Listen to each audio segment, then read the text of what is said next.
इसे जाने मत दो, ये अभी भी खतरनाक है।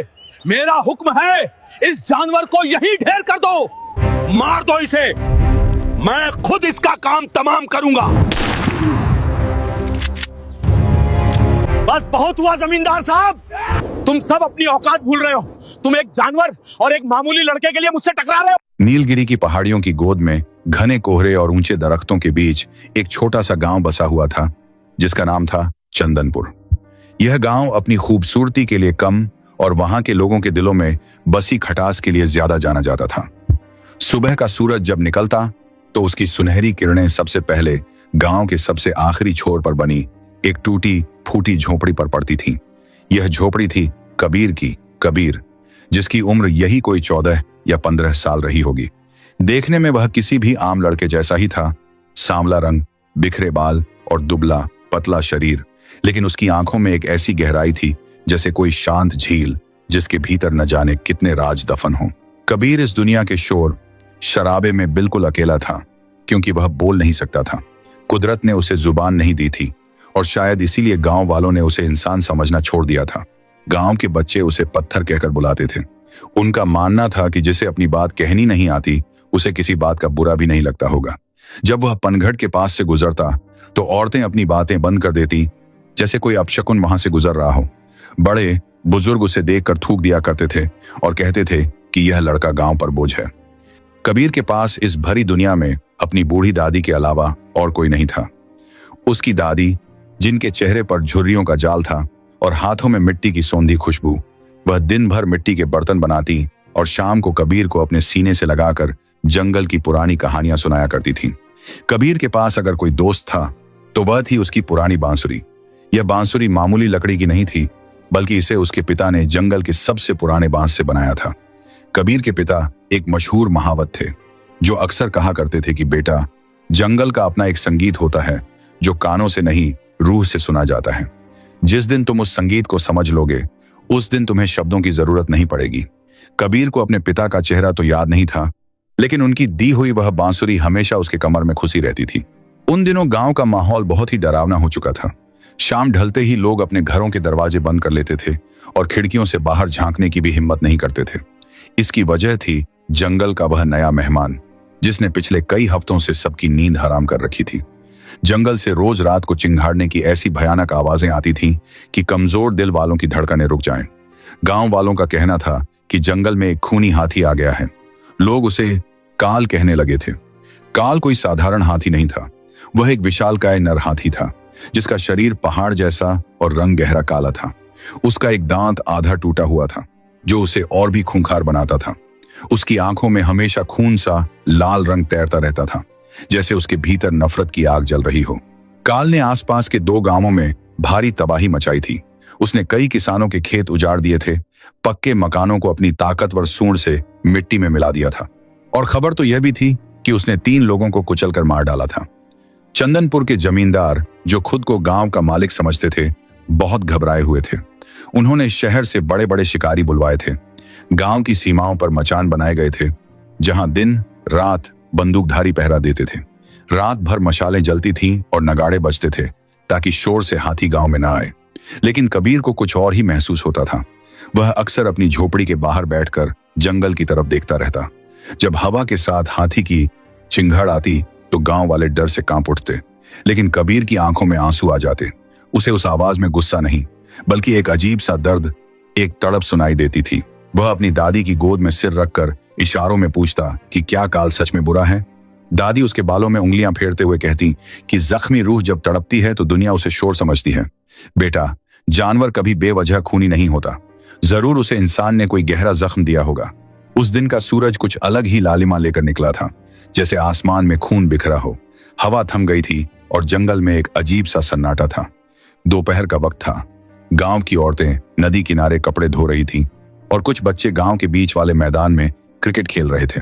जमींदार और उनके शिकारी मचानों पर ऊँघ रहे थे, क्योंकि उन्हें लगा कि जानवर तो रात में ही हमला करते हैं। तभी अचानक जमीन में एक हल्की कंपन महसूस हुई। पहले लोगों को लगा कि शायद भूकंप है, लेकिन फिर दूर जंगल से पेड़ों के टूटने की कड़ कड़ आवाजें आने लगी। पंछी घोंसलों से निकलकर चीखते हुए आसमान में उड़ने लगे। गांव के कुत्तों ने रोना शुरू कर दिया। और फिर गांव की सीमा पर लगी झाड़ियों को चीरता हुआ वह पहाड़ जैसा जानवर सामने आया। वह काल था। दिन के उजाले में उसे देखकर लोगों की रूह कांप गई। वह उम्मीद से कहीं ज्यादा विशाल और डरावना था। उसकी चिंगार से पूरा गांव दहल उठा। भगदड़ मच गई। लोग अपना सामान छोड़कर जान बचाने के लिए इधर उधर भागने लगे। जमींदार के शिकारी हड़बड़ा कर उठे और उन्होंने अपनी बंदूकें तान ली। गोलियों की धाइयां धाइयां आवाज से पूरा आसमान गूंज उठा, लेकिन उन शिकारियों के हाथ कांप रहे थे। कुछ गोलियां हवा में चली गईं और एक दो गोलियां काल के मोटे चमड़े को छूकर निकल गईं। खून बहने लगा। एक दो गोलियां काल के मोटे चमड़े को छूकर निकल गईं, लेकिन इससे वह रुका नहीं, बल्कि उसका गुस्सा 7वें आसमान पर पहुंच गया। उसने सामने खड़ी एक बैलगाड़ी को तिनके की तरह हवा में उछाल दिया। एक झोपड़ी की छत को अपनी सूंड से उखाड़ फेंका। लोग चिल्ला रहे थे, भागो, खूनी हाथी आ गया है। शिकारी भी डरकर पीछे हटने लगे, क्योंकि उनकी बंदूकें उस विशालकाय गुस्से के सामने बच्चों के खिलौने लग रही थीं। काल किसी को नहीं देख रहा था। वह बस अंधा होकर तबाही मचा रहा था। वह सीधा गांव के बीचों बीच उस मैदान की तरफ बढ़ रहा था, जहां थोड़ी देर पहले बच्चे खेल रहे थे। भगदड़ में सभी बच्चे भाग गए थे, लेकिन एक छोटा बच्चा जो मुश्किल से 5 साल का था, ठोकर खाकर गिर पड़ा था। वह डर के मारे उठ नहीं पा रहा था और जोर जोर से रो रहा था।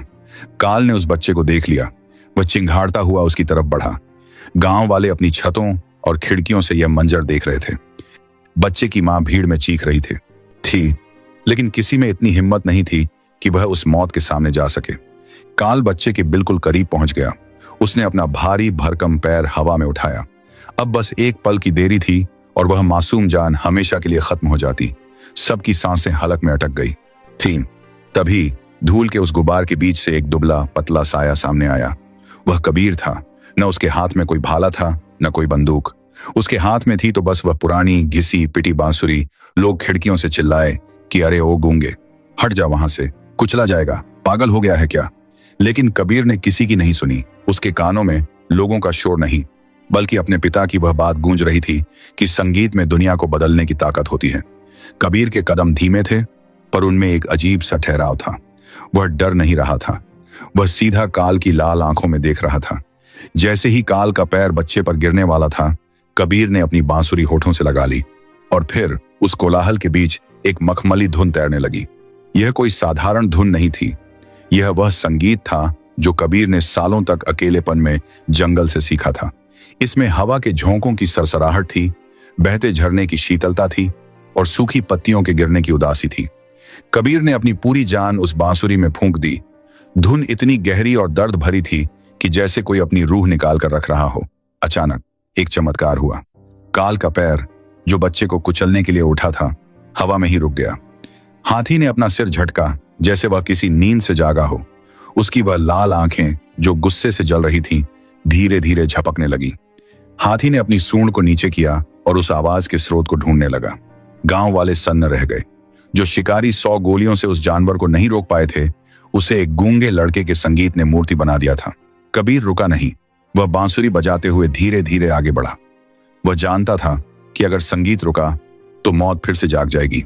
वह चलता गया, बजाता गया, जब तक कि वह काल के बिल्कुल पास नहीं पहुंच गया। हाथी की गर्म और तेज सांसें कबीर के चेहरे को छू रही थीं।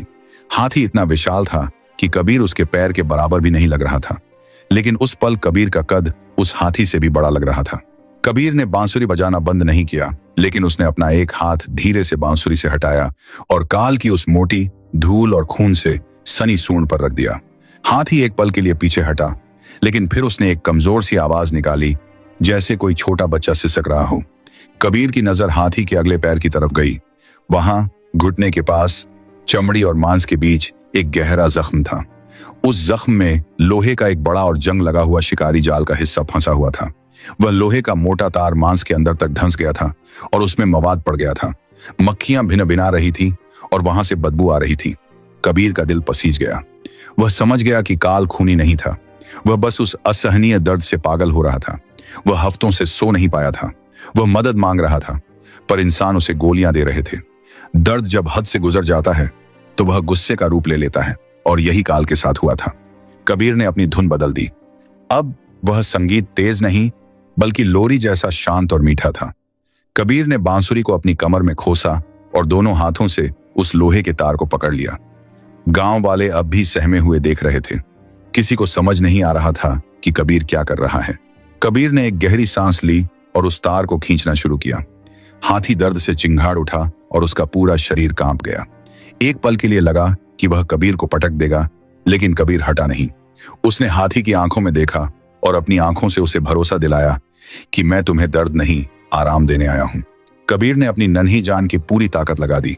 उसके हाथों से खून निकलने लगा, लेकिन उसने हार नहीं मानी और फिर एक जोर के झटके के साथ वह लोहे का जंग लगा हुआ टुकड़ा बाहर निकल आया। मवाद और गंदे खून का फव्वारा छूटा। हाथी के शरीर से जैसे टनों भारी बोझ उतर गया हो। वह दर्द से कराहते हुए वहीं घुटनों के बल बैठ गया। उसका गुस्सा, उसकी नफरत, सब उस बहते हुए खून के साथ निकल गई। हाथी की आंखें अब लाल नहीं थीं। उनमें एक अजीब सी नमी और कृतज्ञता थी। कबीर भी वहीं उसके पास गिर गया। वह भी थक चुका था। तभी एक हैरान कर देने वाला दृश्य हुआ। काल ने धीरे से अपनी सूंड उठाई। लोग डर गए कि अब यह हमला करेगा, लेकिन हाथी ने अपनी सूंड कबीर के सिर पर बहुत प्यार से रखी। वह उसे मार नहीं रहा था, वह उसे आशीर्वाद दे रहा था। वह उसे धन्यवाद कह रहा था। उस पल गांव के उन कठोर दिल लोगों की आंखों में भी आंसू आ गए जो कल तक कबीर को पत्थर मारते थे। उन्हें अपनी गलती का एहसास हुआ। जिस लड़के को उन्होंने समाज से बेदखल कर दिया था, जिसे वे बोझ समझते थे, आज उसी ने अपनी जान पर खेलकर पूरे गांव को और उस बेजुबान जानवर को बचाया था। लेकिन कहानी अभी खत्म नहीं हुई थी।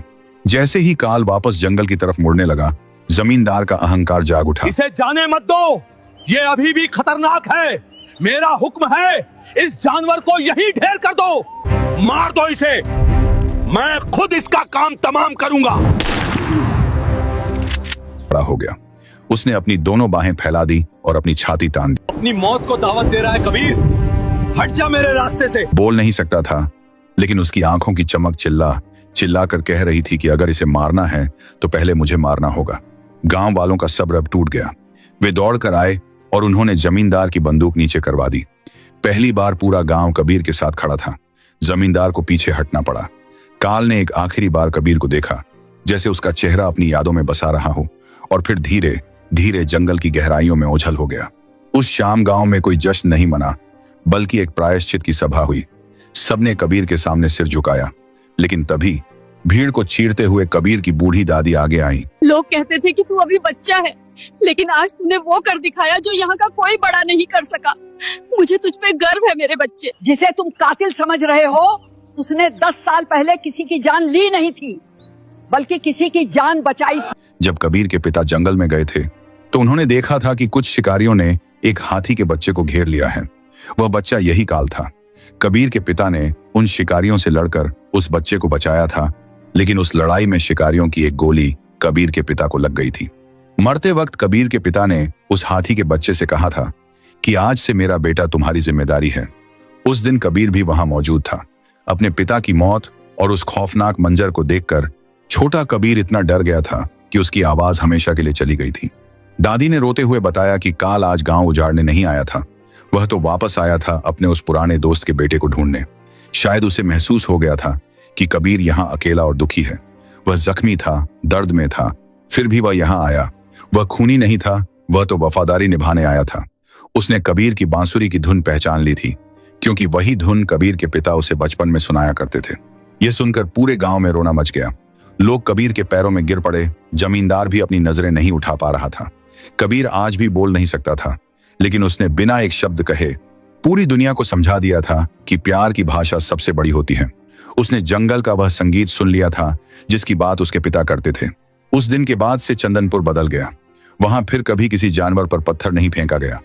कबीर अब गांव का पत्थर नहीं, बल्कि हीरा था। आज भी उस गांव के चौराहे पर कबीर की एक मूर्ति है, जिसके हाथ में बांसुरी है और उसके पीछे एक विशाल हाथी खड़ा है। यह कहानी हमें सिखाती है कि ताकत हमेशा चिल्लाने, बंदूक उठाने या हिंसा में नहीं होती। कभी कभी सबसे बड़ी जीत खामोशी और हमदर्दी से हासिल की जाती है। कबीर ने सिर्फ एक हाथी को नहीं जीता था, देश को लिंटर काम। उसने नफरत करने वाले हजारों दिलों को भी हमेशा के लिए बदल दिया था। उसने साबित कर दिया कि जिसके पास शब्द नहीं होते, उसके पास अक्सर सबसे बड़ी कहानियां होती हैं।